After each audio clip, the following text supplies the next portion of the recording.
Pomoći me, Bože moj, svojim stazama, istinom me svojom vodi. Aleluja, aleluja, aleluja. Gospodin s vama. Čitanje Svetog Evanđelja po Marku. U ono vrijeme usiđe Isus na goru i pozove koje sam htjede. I dođeše k njemu. I ustanovi 12 da budu s njime i da ih šalje propovijedati s vlašću da isklone đavle. Ustanovi dakle 12, Šimuna kojemu nadjenu ime Petar i Jakova Zebedejeva i Ivana, brata Jakovljeva, kojima nadjenu ime Boanerges, to jest sinovi groma, i Andriju, i Filipa, i Bartolomeja, i Mateja, i Tomu, i Jakova Alfejeva i Tadeja, i Šimuna Kananajca, i Judu Iškarijotskoga koji ga izda. Riječ Gospodnja. Slava tebi, Kriste. Po riječima ovog Svetog Evanđelja neka se izbrišu grijesi naši.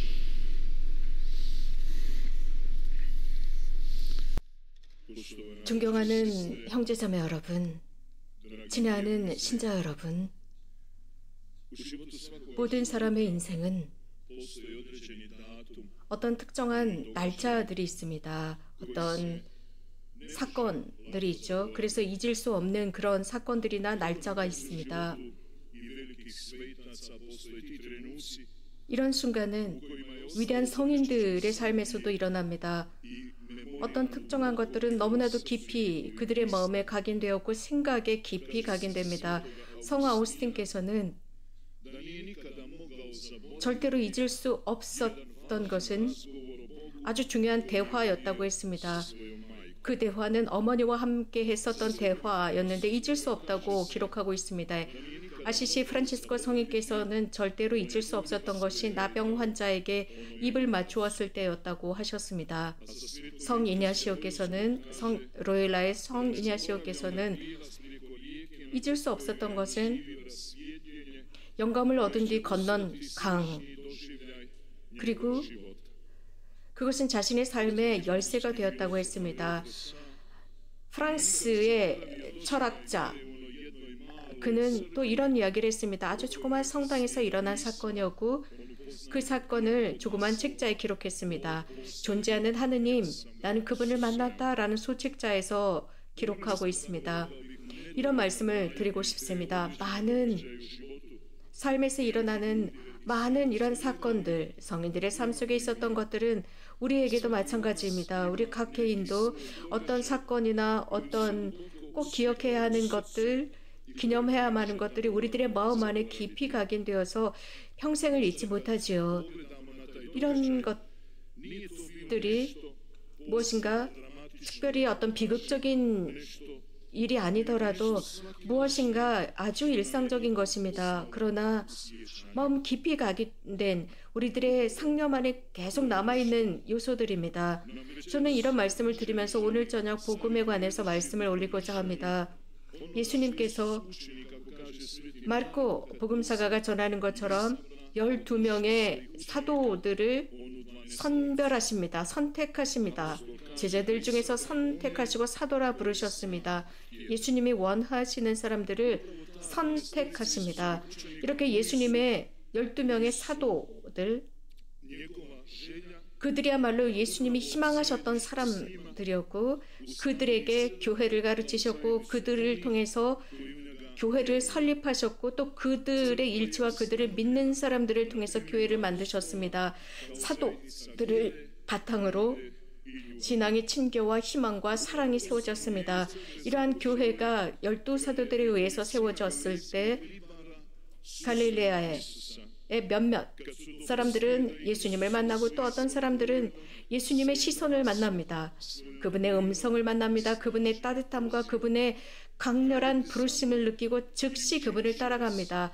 따라와라, 내가 너희를 사람 낚는 어부로 만들겠다라는 말씀을 굳건하게 믿었습니다. 친애하는 교회 형제자매 여러분, 이 12명의 예수님의 사도들을 봅시다. 이 12명의 제자들, 그들 각각은 모두가 다른 특징을 지니고 있습니다. 그들 나름대로의 삶이 있었습니다. 이 12명이라는 사람들, 이 한 그룹은 너무나도 서로가 다른 성격과 특징을 가지고 있었고 인품이 달랐습니다. 즉 12명 각각의 인생사가 달랐습니다. 그것은 예수님을 따르는 방법이 12가지로 달랐다는 것입니다.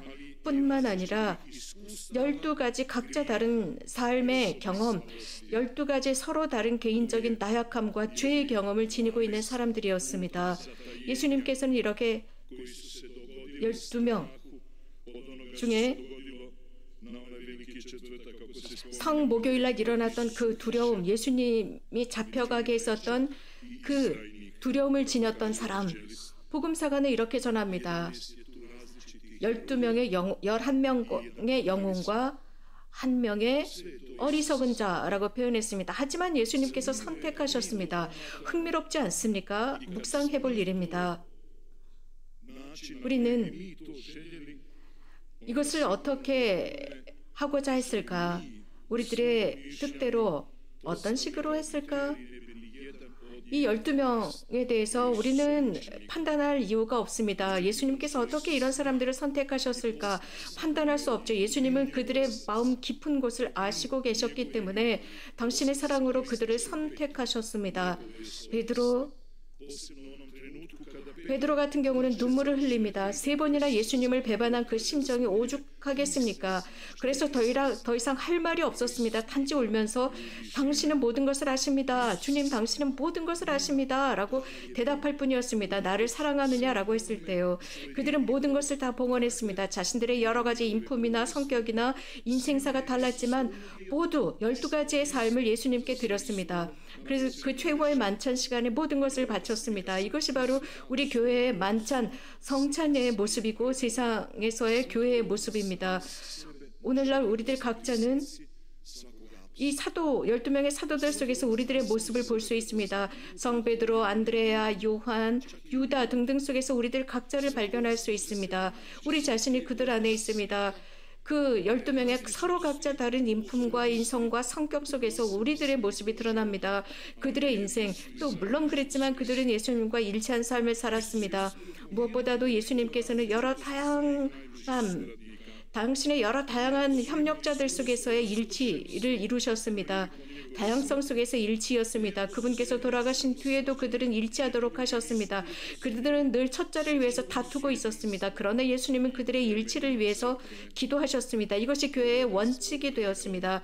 형제자매 여러분, 오늘 복음이 우리들에게 전하는 메시지는 특별히 우리가 살아가는 이 시기는 역사 속에서도 너무나도 특별한 시기입니다. 우리 각자가 보고 경험하는 것이 이 세상에 그대로 있습니다. 또한 다양한 것들이 있습니다. 이렇게 말씀드리고 싶어요. 우리 각자가 느끼고 있는 불편함, 그것은 다양성이라고 할 수 있습니다.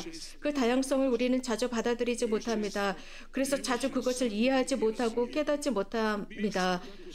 그러면서 이런 서로 다른 차이점이나 다양성을 또 사람들이 나처럼 행동해 주기를 바랍니다. 복사본처럼 말입니다. 이것은 불가능한 일입니다. 불가능합니다.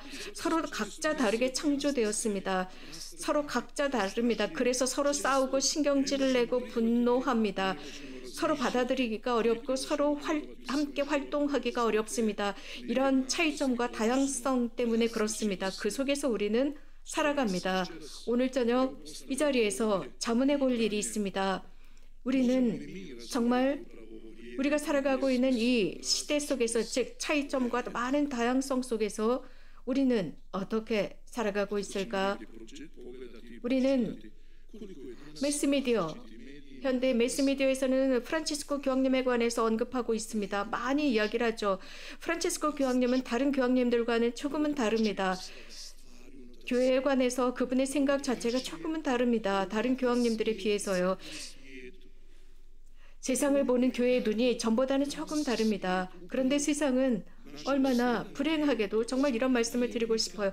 불행하게도 이 세상 신자들조차도 이러한 교황님을 비판하고 교황님을 판단하고 교황 프란치스코에 대해서 험담을 합니다. 이러한 다양성과 차이점은 우리에게 불행하게도 적대감을 만들어냅니다. 원수지간을 만들어냅니다. 불행하게도 그렇습니다. 예수님께서 말씀하셨습니다.